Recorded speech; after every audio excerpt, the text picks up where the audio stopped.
Hello, everyone. I'm Rachel Yager, and here today I'm with someone very exciting, the W3C payments lead, Ian Jacobs. And first, I just want to invite Ian to talk a bit about yourself. Let us know a bit about yourself, who you are, and what do you do in W3C.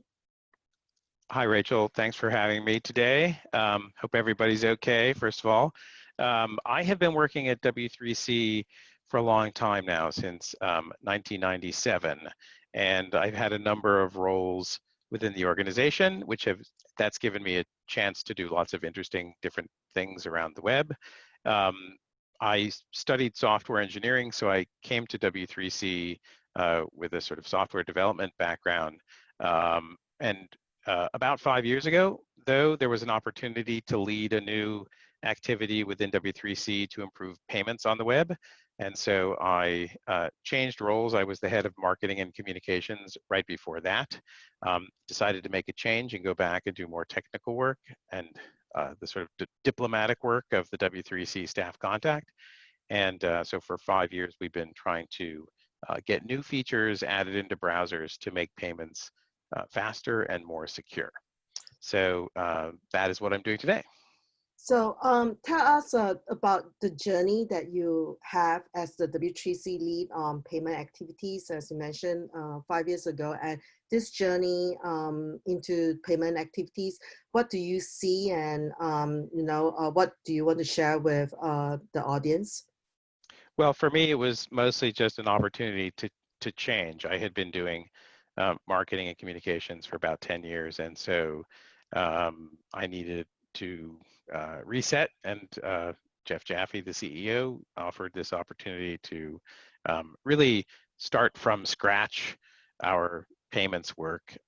So that was interesting to be able to sort of begin to outreach to various industry stakeholders, and we now have, after a few years of effort, participation by card networks and banks, and of course browser vendors, payment service providers from different parts of the globe, and merchants as well, all coming together to try to figure out what the requirements are to make online checkout faster and, as I said, more secure.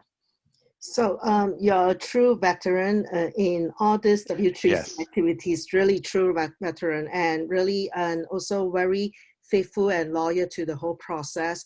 So how would you advise companies to join and participate in W3C activities? That's a great question. I'm glad you mentioned process. I have a particular fondness for culture and process in the organization, and I think W3C has been really good at listening to its very large community. Now there are probably 10,000 people in the W3C community, and lots of people have lots of good ideas, and we've been able to continue to become more agile and more relevant and produce more, I think, valuable standards for lots of different industries. So I've been very happy to be part of some of those changes, not all of them, of course. And so when I talk to organizations about the work that we do and they express an interest in getting involved, they ask the question that you asked, which is how do I get involved? And so I think there's a whole spectrum of ways to get involved, from sort of less engagement to more engagement. I think ultimately the organizations that engage the most get the most value out of the consortium, but even at the front end, some organizations join because they want to learn from the sort of premier experts about web technology globally, about how the web works and how they can improve their web presence. And at the same time, they have sort of ongoing discussions with other leaders in the web community, so it's a great networking opportunity. Our face-to-face meetings, which alas are not happening right now, are really great social activities, and people, I think, develop long-term partnerships through these sorts of engagements. The next level up from just sort of following the work and learning about it is using it. So again, a lot of organizations start using APIs, and their feedback is really important to make sure that what we're doing is relevant to developers out in the real world. The next level up, I would say, is implementing. So here I would include browser vendors and other people who are sort of really the core implementers of the specifications. And so their feedback and their experience is critical to the quality of the work that we do. The next level up is people bring new ideas into the consortium. So we have a variety of ways that people can do that. Members can do that through member submissions.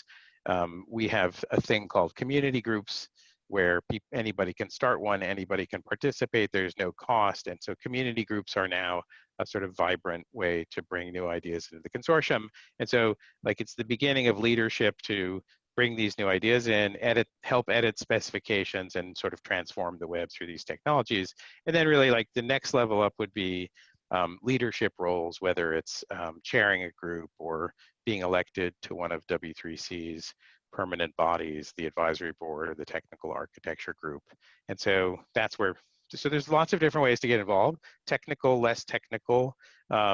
We're starting a new group called the Merchant Business Group, and that will be yet another way for people to get involved, where the focus will be on business requirements and use cases that we hope will then create great questions for the standards working groups to address through new technologies. So again, we're always coming up with new ways to participate, and depending on what what each organization wants to accomplish. Yes, it's exciting to have the merchant business group and to work together and in formulating the requirements and contributing to the specifications. So what are the most important rewards in W3C work for you and also for the participating members companies? So I've been around, as you said, I'm a veteran and I've been around for a long time. So I have sort of highlights of different periods of my career at W3C. Very early on, I was involved in the first generation of web accessibility initiative guidelines. And so that felt great, like helping to make sure that the web was available to all users, including users with disabilities. So I really got a lot out of that and I learned a lot.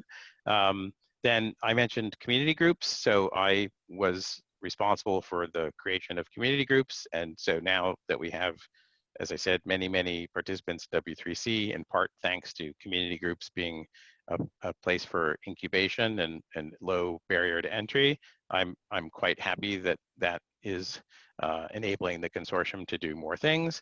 I really enjoyed the head of marketing and communications role as well, and I think I learned a lot about communicating at a sort of higher level, and a lot of the work that we do is important but not necessarily well known in the community, and so having a strong communication strategy I think helps people become aware of all the work that W3C is doing to shape the web.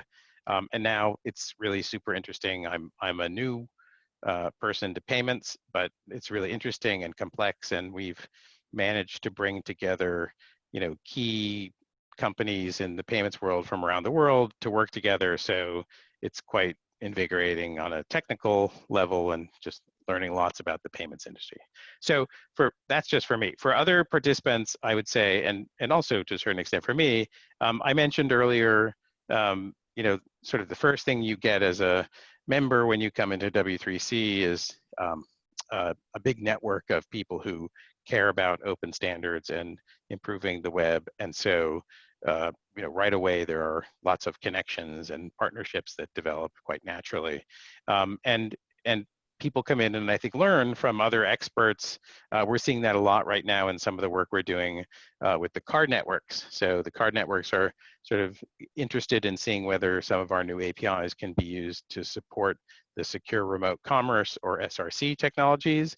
And so my observation is this may be the first time that these communities, browser vendors, card networks, and others have really come together, and I observe that there seems to be a lot of sharing of information going on. So I feel like that's a great value of the consortium to its members, and people seem satisfied that they're getting a lot out of it on that front.